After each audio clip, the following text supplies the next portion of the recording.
Hoje eu queria falar sobre o livro de Miqueias, que é uma das mensagens mais diretas, mais corajosas e atuais entre os profetas menores do Antigo Testamento. Esse livro tem só 7 capítulos, mas ele apresenta uma denúncia muito intensa contra a corrupção e, ao mesmo tempo, é uma das mais belas promessas de restauração, de esperança messiânica dentre toda a Bíblia. Miqueias profetizou em Judá, em aproximadamente 740, 700 a.C., durante os reinados de Jotão, Acais e Ezequias. Ele foi contemporâneo de Isaías, mas diferente de Isaías, ele não vinha da corte, não vinha de centros de poder. Ele era do interior, de uma vila bem pequenininha, uma região rural ao sudoeste de Jerusalém. E foi essa origem que moldou toda a sua mensagem. Porque Miqueias, ele conhecia muito a dor do povo simples. Ele via de perto toda a exploração, toda a injustiça, a ganância dos poderosos e a corrupção, tanto política quanto religiosa. E é exatamente contra isso que o profeta se levanta. O contexto, na época, era extremamente tenso, porque o reino do norte, Israel, ele estava prestes a ser destruído pela Síria, em 722 a.C. E Judá, ele estava caminhando perigosamente nessa mesma direção. O juízo de Deus, ele estava nas portas. Mas para Miqueias, o problema não era apenas militar ou político, era um problema espiritual, um problema moral e um problema social. E o livro, ele vai alternar entre anúncios de juízo, promessas também de salvação. Não é assim uma narrativa linear, existem ciclos de denúncia, de castigo e de esperança. E a causa do juízo é muito clara: idolatria, ganância, a opressão aos pobres, líderes corruptos e uma religião vazia, uma religião que era só formal. E no centro da mensagem está um dos versículos mais poderosos de toda a Escritura, em Miqueias 6,8, que fala assim, que ele te declarou, ó homem, o que é bom e o que o Senhor requer de ti, que pratiques a justiça, ames a misericórdia e andes humildemente com teu Deus. Nessa passagem está o coração da teologia de Miqueias.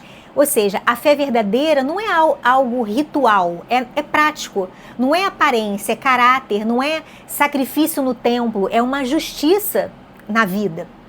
Ou seja, Miqueias ele vai denunciar duramente esses líderes religiosos que só estavam profetizando por interesse, que anunciavam paz quando recebiam pagamento, mas anunciavam guerra quando eles eram favorecidos.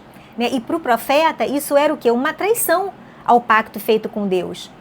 Jerusalém, que era o centro religioso, o centro político, ele também não vai escapar.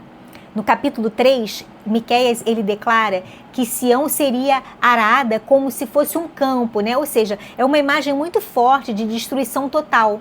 O templo e o palácio, que eram símbolos de poder, eles estavam comprometidos com muita injustiça.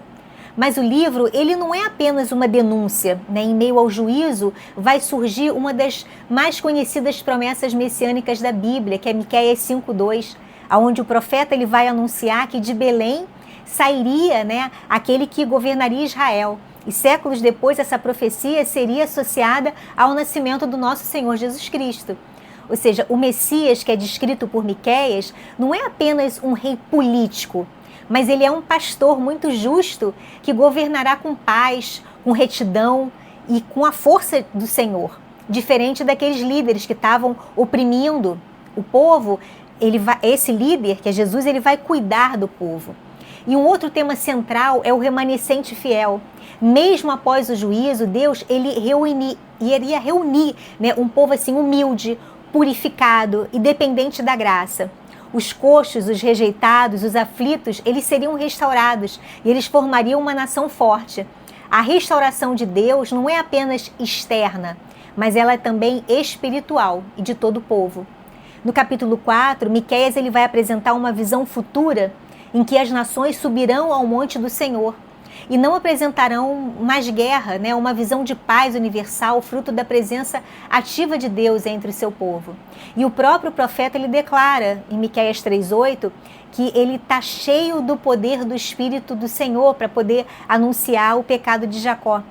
A coragem profética, o discernimento moral e a fidelidade à missão, ela vem do agir do Espírito Santo. E o livro ele vai terminar exaltando muito o caráter perdoador de Deus, em Miqueias 7,18, que fala: quem é como Deus que perdoa a iniquidade e se esquece da transgressão do restante da sua herança? O nome Miqueias, ele significa exatamente isso. Quem é como o Salvador?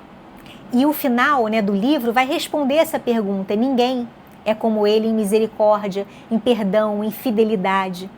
E a mensagem final ela é muito clara, que o arrependimento sincero ele pode transformar as situações mais sombrias, que Deus ele não deseja apenas nos punir, mas ele quer nos restaurar. E o livro de Miqueias ele oferece uma visão completa da fé. É uma denúncia profética, é uma justiça, fala sobre justiça social, né, sobre uma esperança messiânica, sobre renovação espiritual.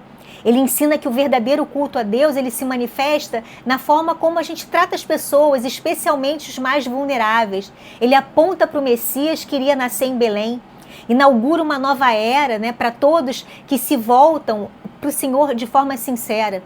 E Miqueias, ele continua muito atual, porque a sua pergunta ela vai ecoar até hoje, né? Se sabemos o que Deus requer de nós, né? Deus requer de nós o quê?